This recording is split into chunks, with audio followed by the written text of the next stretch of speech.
What's up, guys? So I'm back with another video, and today I want to discuss uh, the rising star. I don't even know if you want to call it that, infamous or famous, Andrew Tate, and address him from a Christian point of view. Um, Figures like these rise up when there's innately imbalance. So if something is happening in a society where there's polarization or there is a deconstruction of truth and reality, people like these often spawn from nowhere. In some ways, it seems like it's a judgment from God to rise up certain people like this um, due to our lack of faithfulness to the truth. And obviously, these figures are very polarizing. Um, Sometimes there's elements of truth in what they say. Other times, they, being polar, take it to an extreme that a certain uh, aspect of culture, a certain group within culture, namely young men, take to take it far too seriously and don't have wisdom and don't have guidance to know true masculinity from false masculinity. And what does that actually look like? There's a lot of guys out there that exists, and I've seen this constantly, that I lift weights and I'm strong and I do this and I do that. That makes me masculine. No, it doesn't. It doesn't. There's many people, many grown men who are stronger than you, faster than you, tougher than you. Is that innate? Is that innately what makes men men? No, it's part of it. The issue is with all these prevailing philosophies discussing manhood, they're assuming that things are what they are innately, that things are, they're appealing to some universal standard in which these things ought to be the case, but oftentimes they don't start with a foundation that allows them to even complain. Meaning, if they don't start with Jesus, if they don't start with the Bible, if they don't start with what God has revealed, they actually have no basis to call any of those things ideal.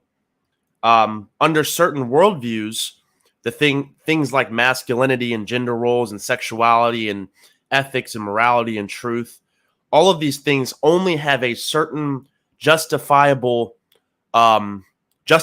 merit under a Christian worldview. Other worldviews simply cannot account for these things as being relevant at all. Outside of a Christian theistic worldview, everything's reduced to mere natural selection, stripping away any ethical frameworks that are relevant to make seemingly moral decisions. There is no ought within ethics. Everything is a matter of personal desire, as merely biological creatures that don't have souls or consciousness or anything of this sort. And it's a vacuum of a philosophy that collapses on itself. So while there are many men in these environments called the manosphere that talk a lot about masculinity and being strong and all these things that are, I think, by God's common grace, they're good. Men are created to be strong. Men ought to seek to be strong. They should seek to protect. They should seek to provide. They should seek the things that God has made them to do. Those are all good things, but they're not ultimate if they don't have justification for them. What worldview actually allows you to pursue those things in a way that's, one, honoring? It's honorable in and of itself because ultimately it has justification. It's not this empty subjective claim to this abstract notion of manhood. Where did you get this idea from? We're all basically under certain parameters, a godless worldview, we're basically just animals that are highly intelligent and that there is no moral, ethical responsibility. And so aspiring for an ideal in and of itself is contradictory to a naturalistic worldview. It doesn't make sense. Animals don't rationalize in that way. They don't abstract in that way. And so, again, there are many men who say things that they borrow from a Christian worldview, but they can't ultimately justify it because they don't begin with it and end with it. So when you hear things about be strong, lift weights, have discipline, all those things are good. Most people would agree that those things are, well, maybe not now, but those things in and of themselves are good. They're ultimately good because God has set up reality in such a way that he's given reality purpose and design. So God doesn't create things in an arbitrary manner. God is intentional about everything that he does. And so the way in which we maximize, in a sense, what God has created is by using it the way that he created it.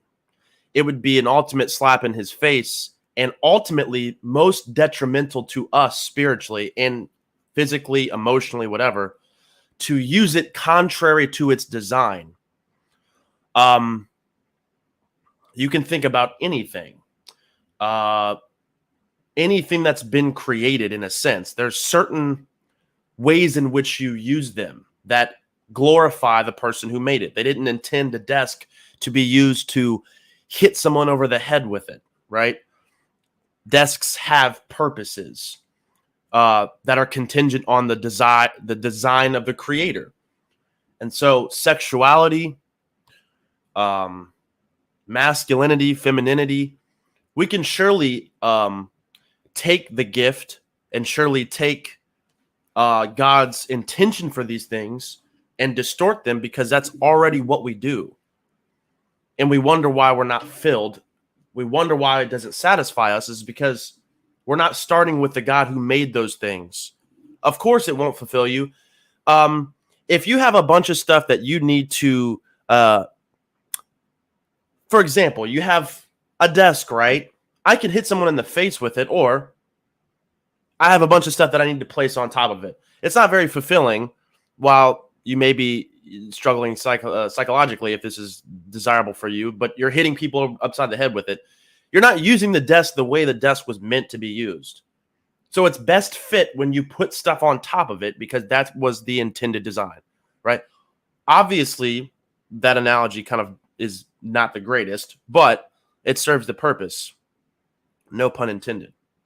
And so I'm just going to read a little bit, and this is from Romans 1, and then I have some other stuff. I actually have some planned. Usually I don't, so this should be at least easier to follow along with.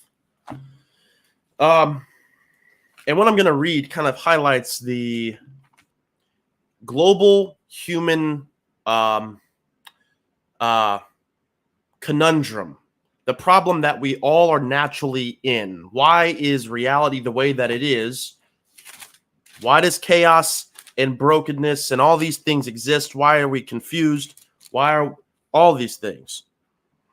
Romans 1:18 through 32. For the wrath of God is revealed from heaven against all ungodliness and unrighteousness of men who by their unrighteousness suppress the truth. For what can be made known about God is plain to them because God has shown it to them.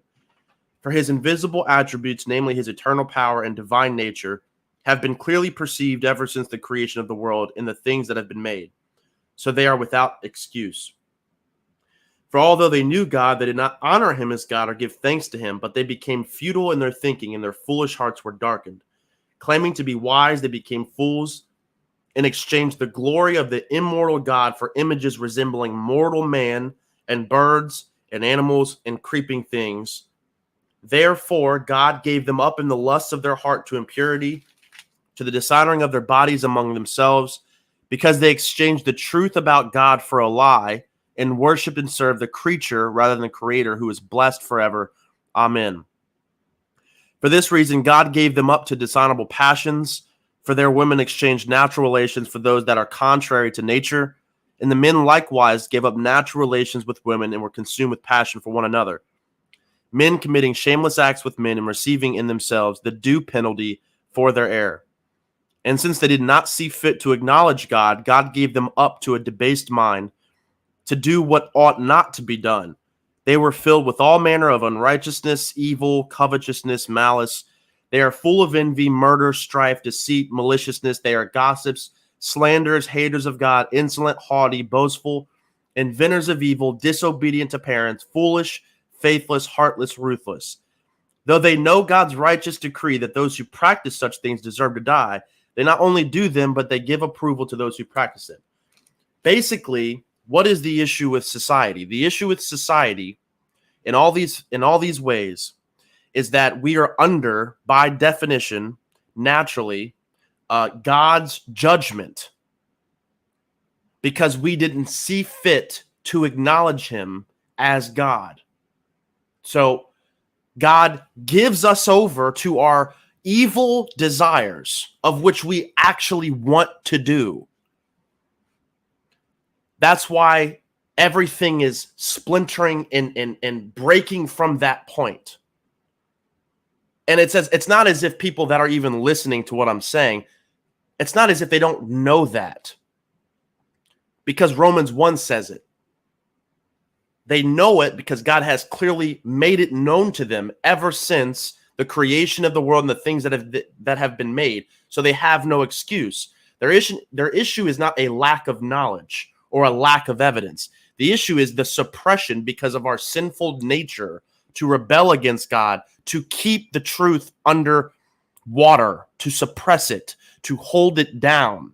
Because naturally, the truth of God's nature, his essence, his personhood, has been clearly perceived, that we know intuitively. We actually have to keep it suppressed for the light of it to not declare who he is, the way that he's made things. It's not a lack of evidence. It is a willingness to suppress what is intuitively and what's the word? Self-evidently true. Right? So, and then it wraps up in 32. Though they know God's righteous decree that those who practice such things deserve to die, they not only they not only walk in them, but they also give approval to those who walk in them. It's a collective issue. I'm partaking in sin, and because I'm suppressing it, right, I'm going to tell you that to have your best life is to continue rebelling against God. That is absolutely not your best life. But we're allergic to truth, especially in our culture. We are completely relativistic and subjective, and have adopted a worldview that truth itself doesn't exist. And I don't mean to come off as crass or aggressive, but how does this manifest?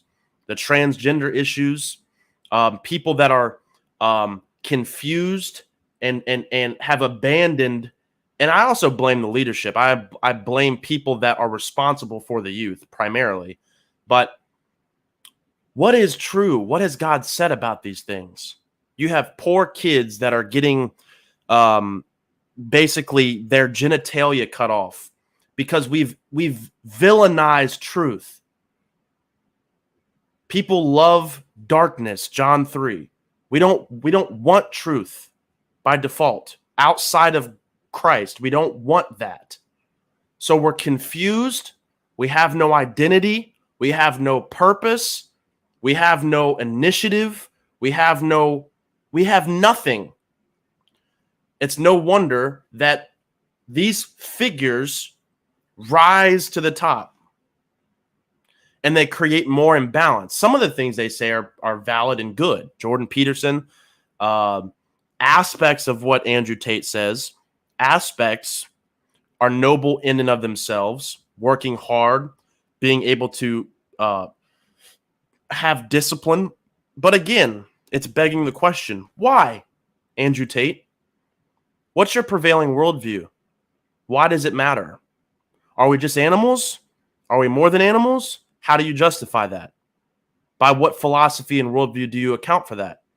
If it doesn't start with God, who has revealed himself to be true in the face of Jesus Christ as confirming his identity, then the advice that he has is baseless. It's not ultimately grounding in anything that actually has, it's not plugged into its source of why it's even relevant, why anyone should actually even care. So it's no wonder, again, like that people rise to the top like this.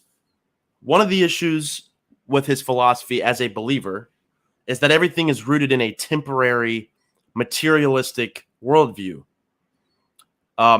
Capture and seize everything that you can acquire and possess.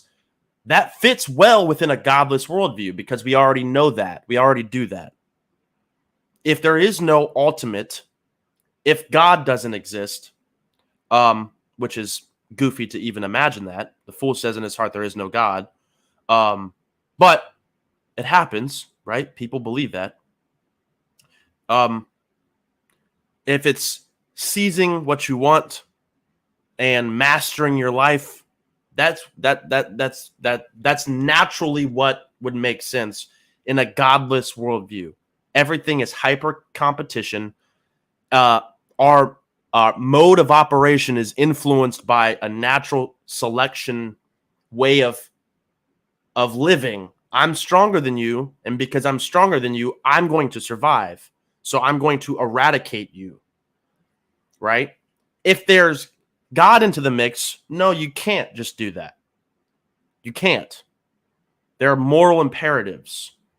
There is sin. There is going against his will, going against what he created. So,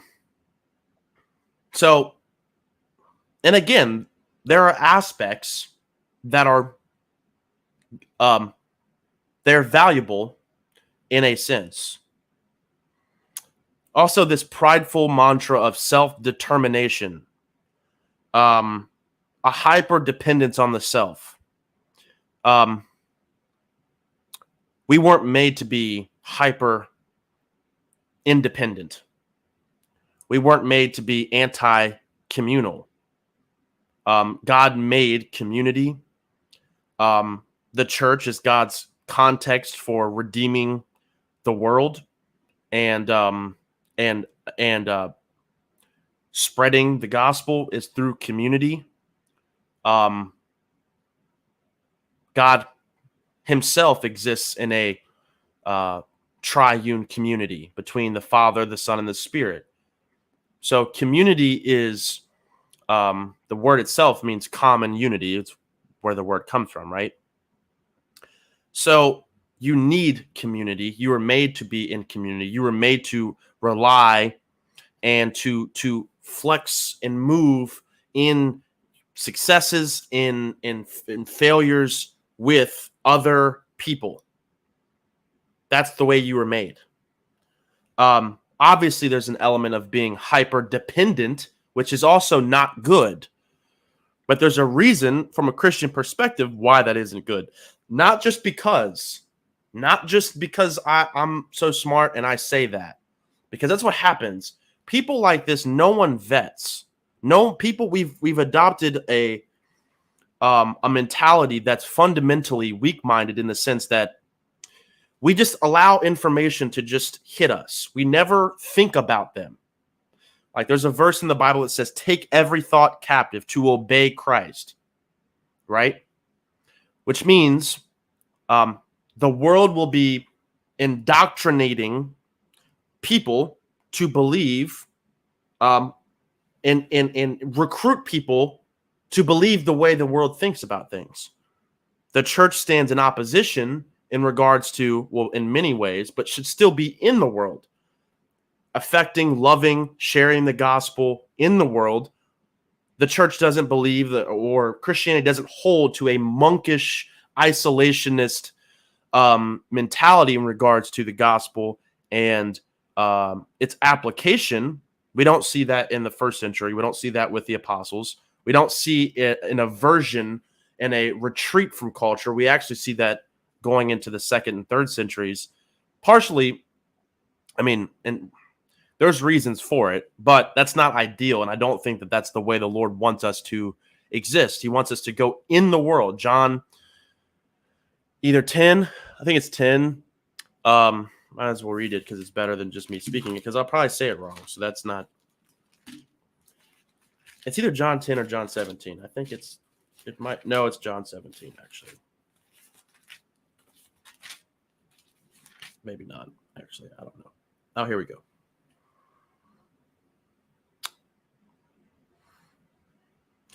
All mine are yours. So this is probably one of the craziest chapters in the Bible, in my personal opinion. Because you have a scene where Jesus is speaking to the Father and talks about a pre-existent relationship where the Father and the Son were in a loving relationship before time began. That is like then there's another verse that's crazy when Jesus says he saw Satan fall from heaven like lightning. That's another crazy thing, that in his consciousness, in his awareness, he's appealing to a time that was before creation, which is like, that is insane. So this is a very interesting and like, it's way different from almost the whole Bible in a way. It's very interesting, but all mine are yours and yours are mine, and I am glorified in them. And I am no longer in the world, but they are in the world, and I am coming to you. Holy Father, keep them in your name, which you have given me, that they may be one even as we are one. So the Father has in his role given the Son those whom the Son would redeem by the cross, satisfying the wrath that was incurred upon them because of their rebellion. Jesus securing their calling and election. And the end of this is that they would be one as the Son is one with the Father. A type of close, intimate relationship that surpasses all comprehension or likeness to anything else. That they would be one as we are one. While I was with them, I kept them in your name, which you have given me. Jesus keeps his people. It's actually funny because my pastor was talking about this on Sunday. And I think I'm pretty sure he read from John 17, so that's kind of funny. Anyway, but that he keeps them, he guards them as a good shepherd, right? Father has given these people to the Son to redeem. The Son redeems them, guards them, keeps them, and none of them have been lost except the son of destruction, that the scripture might be fulfilled. But now I am coming to you, and these things I speak in the world, that they may have my joy fulfilled in them. I have given them your word, and the world has hated them because they are not of the world, just as I am not of the world. So the Father's, the people that the Father has given to the Son, right? The Son has given them the Father's word to bear testimony to the identity, the purpose, the work of Christ. And because they have the word of the Father, right? Because they are one with God through being reconciled back to God through the work of Christ, the world hates them because they are not of the world. They don't follow the ways of the world. They don't believe the ways of the world. They don't listen to the ways of the world. They have a different overarching worldview. They're plugged into the vine. They're plugged into the reason why anything has value and purpose and dignity at all, which was to be conformed to the image of Christ. He is the image that sons and daughters of God are being molded into by the work of the Spirit. We're not being, and this is for men specifically, we're not trying to be like Andrew Tate's. We're not trying to be like John Wayne's. We're not trying to be like David Goggins. We're not trying to be like Joe Rogan. We're not trying to be like Jordan Peterson. We're not trying to be like any of those dudes. Are there parts of them that are noble and good? Yes. But if we have a reference point outside of being conformed to Jesus, then no other reference point even matters, because we're not starting with the one who defines masculinity and humanity in himself by being beyond all humanity, being the perfect human being, representing humanity perfectly, what it looks like for a human to fully depend upon God and to submit to God's will in all humility, to have the right relationship, understanding the chasm, the difference in role and beyondness, right? In his humanity. Obviously, Jesus is also fully God, which is theologically known as the hypostatic union, which is a very interesting and sometimes difficult thing to convey. But the moment that we suppress his divinity, or we suppress his humanity, or we elevate his divinity over his humanity, or vice versa, we don't have Jesus. We have a heresy. We have something that Scripture and church history doesn't hold to. The Scriptures don't hold to. We see both his divinity and his humanity perfectly demonstrated, without any confusion between each other, without any compromise within each other, a perfect harmony between two full realities. Can man calm the sea? No, God does. Can man forgive sin? No, God only can. Can man raise another man from the dead? No, God only can. Right? In his humanity, who gets tired? Humans get tired. Who grows up into knowledge and wisdom, like it says in Luke 2, I think it's 2? Human beings do. Jesus has been tempted in every way, yet without sin, right? The full range of humanity applied to the nature of the Son, right?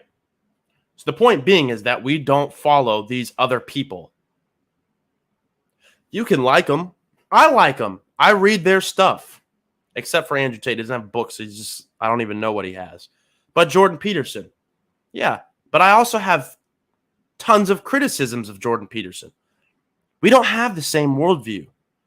He's a Jungian. If you understand personality theory or archetypes and symbols within psychology and literature, Carl Jung was a spiritual metaphysicist, whatever you want to call it. So that's directly who Jordan Peterson follows. It's important to know what other people you don't agree with believe. That's also important. But you need to be aware that the temptation is, oh, they're right, I'm going to follow them. No, you're abandoning the word. They're using logic. They're using a certain structure that is consistent in the mind to make sense of these things. Jesus is that word. They must depend on him to make sense of anything. To make sense of anything. The fear of the Lord is the beginning of knowledge and instruction. Right? You must start with him to wage war against him, because he grants you the very tools that you can use to even wage any war. So, if one party has an issue with another party, the other party that they have an issue with is the one that created and has all the resources, all the weaponry to wage war. They say, hey, can you give me 10 of your guns so that I can shoot you with them? That's basically what happens. We must depend on the things that God that exist in and of himself in order to wage any type of conflict with him. So this is prominent, obviously, in young men. Andrew Tate. This. If there's things that he's saying that just kind of degrade what God has created, whether that's women, whether that's work, whatever the case is, he's not someone you listen to. He's not someone you aspire to be. The man that you actually probably want to be is more like your grandfather or your father, someone closer to you that's not extreme and is basically this kind of person who you see on a screen and you only see from one point of view, is basically not real at all. Right? So I had other points. I don't know what they are.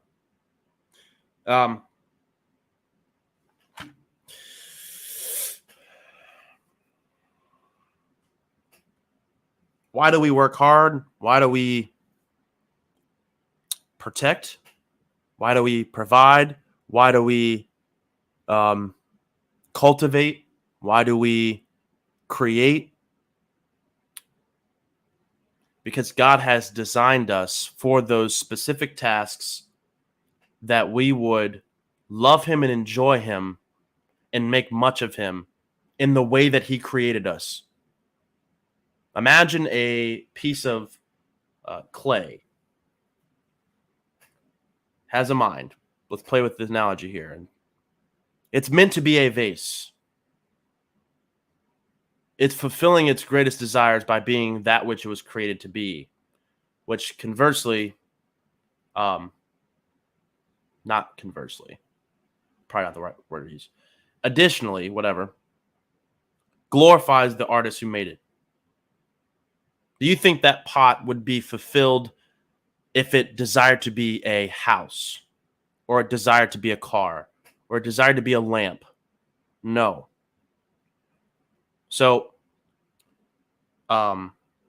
we have these imperatives to work hard, all these things that you get from these, I don't even know what you want to call them, but these dudes, but it fulfills its significance when it's plugged into the vine, when it's made for its intended purpose. There might be a reason we're not fulfilled at work because we're not plugged into the God who created it. We don't have a relationship with Him. So we can't see how something as meaningless, seemingly, of cleaning your room or making your bed or doing the laundry has any glory inherent within it. In reality, all of the things, just stewardship. If I know Christ and I have a relationship with Him, nothing is arbitrary. It shouldn't be. And at times it is, right? But He's calling me into recognizing there's so much to be had and experienced in these little places that you imagine being useless and boring and having no purpose. But us being plugged into Christ by His death, actualized by faith, trusting in His work, abandoning any work that we allegedly have, self-righteousness being absolutely disgusting before God, saying that God would crush His Son so that you would believe that you're good enough to be with Him. Why would He do that? His Son was crushed because we're all naturally evil. Everybody.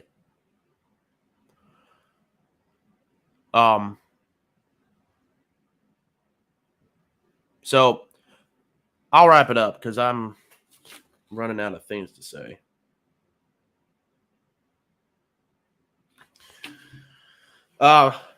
So my last opinion, I guess, I don't know, is go to Christ. Run to Christ, who provides everything necessary for a flourishing life. This isn't like I'm not like it's like a try Jesus. Have you tried Jesus? Have you just gave Him a try? I don't believe in that. He's a lion. He's not to be sold, or that's not even the right word. Sold.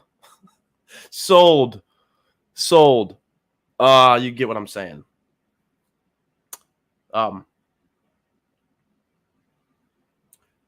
He provides meaning in any context, significance, justification for it having any relevance, fulfillment, being lifted from damnation. I mean, that's something light, right?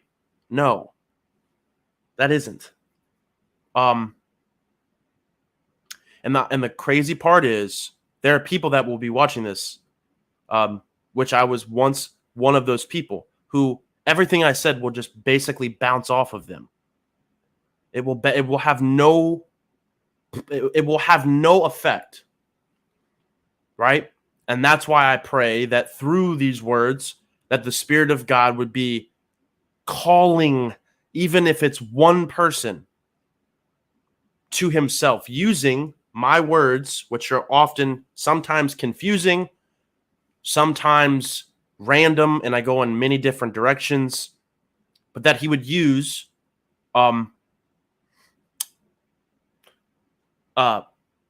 ordinary, no, not glorious at all tools that I could see something from it.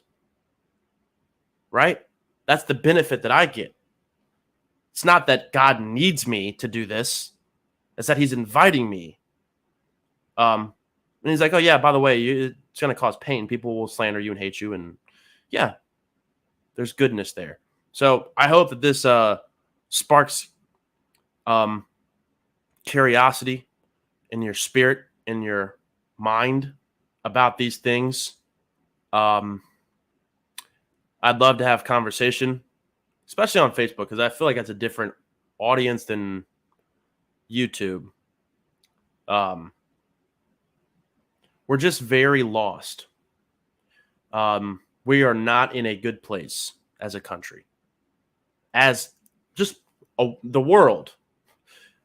We're lost. We're confused. We're thirsty. We're chasing crap that just dies. We're not creative. And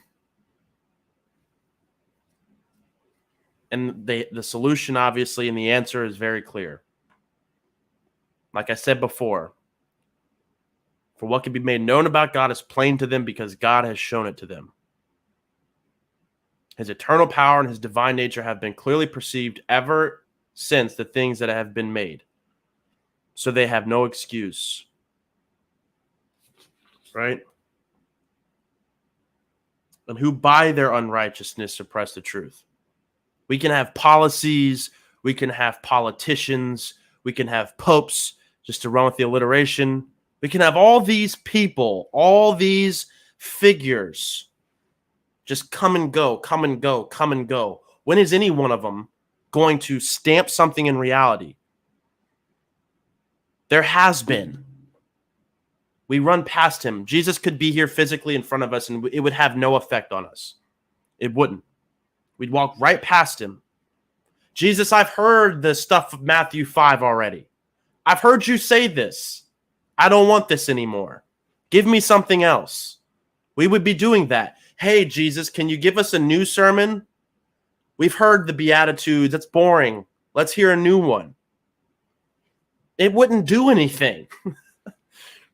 Our problem is spiritual. It's not political.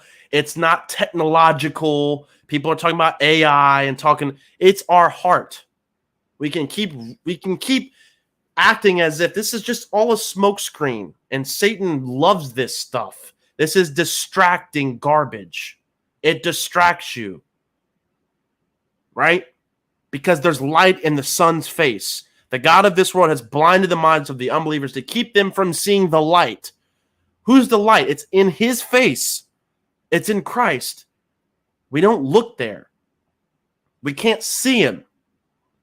So it requires the Spirit to move, right? Again, people will listen to me right now, and it's not doing anything. It has no effect. Even if I was 10 times more eloquent in my speech, it would change nothing. Because it's a work of the Spirit to illuminate and to make known the person of who Jesus is and what he accomplished. That's the only hope. We can be interested in politics. We can, of course, We can stay up to date with stuff. Of course, that's necessary. Ignorance is never a solution. Of course that can happen. I do it. I'm a nerd. I research a lot of stuff. I like that stuff. And even I have to watch what I listen and look at and read and consume, because it may not be conforming me into the image of Christ. My mind is easily susceptible to see all these things, the world marketing and advertising, basically summed up: run away from God. Be your own God. That's what the world builds and erects castles to recruit people in these places. It's like another Tower of Babel. Just sending this, we have a psychological crisis in the country, right? I mean, there's so much crap. And it's just like it doesn't affect anybody, right? It's insane. It's truly, by definition, insane. Politics won't help. It won't. Doesn't mean we shouldn't fight for things that are good and righteous and true. We should. It is a way bigger problem than that actually no man can solve. You can't put a man in a position, in a role to solve man's fundamental problem. You can't build a castle to hopefully reach the heavens to mend the divide between man and God. Your cunningness will not save you. Your strength, or the lack thereof, will not save you. Your degrees will not save you. Your money will not save you. There's nothing that man can use or leverage within his own capacity or resources to solve his sin. He can't. It's not possible. There's no other solution besides God doing something. Back in the early, I'm probably going to get this date wrong. I don't know. I don't even know what century it was, to be honest. The thousands, 1100s, 11th century, 10th century, whatever. The solution, when the papacy and Catholic Church was most prominent, was let's just make people buy their way into heaven. This was a real, I don't know if it's I don't think it's taught now, but you could basically buy salvation. And you can look that up for yourself. And I'm not necessarily trying to roast anybody, but that's true. This is man's efforts. Is meaningless, and to offer God something that perishes, that dies, that can't satisfy. God's not satisfied, as Hebrews says, in the offerings of the blood of goats and bulls. He's not satisfied with that. Right? I'll read that last part and then I'll stop, because I could go on absolutely forever. Well, not forever, but for a long time, enough to make you not want to listen anymore.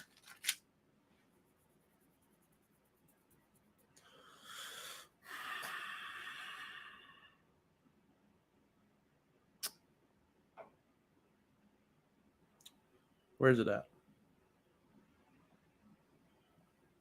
Hold on. I'll just read this part.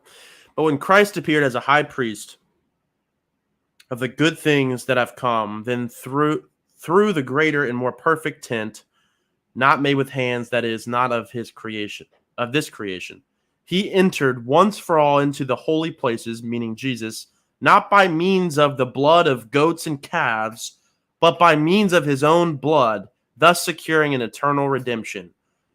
Jesus didn't walk into the Holy of Holies with a lamb and a bull on his back. He walked in as the lamb. And when he was killed, right, murdered, his sacrifice doesn't die because he doesn't die, right? He remains. He's still alive. He died physically and resurrected physically. And his blood is still enduring to cover people, to redeem them. Right? That's crazy. how much more will the blood of Christ, who through the eternal Spirit offered himself without blemish to God, purify our conscience from dead works to serve the living God? Only his work was sufficient.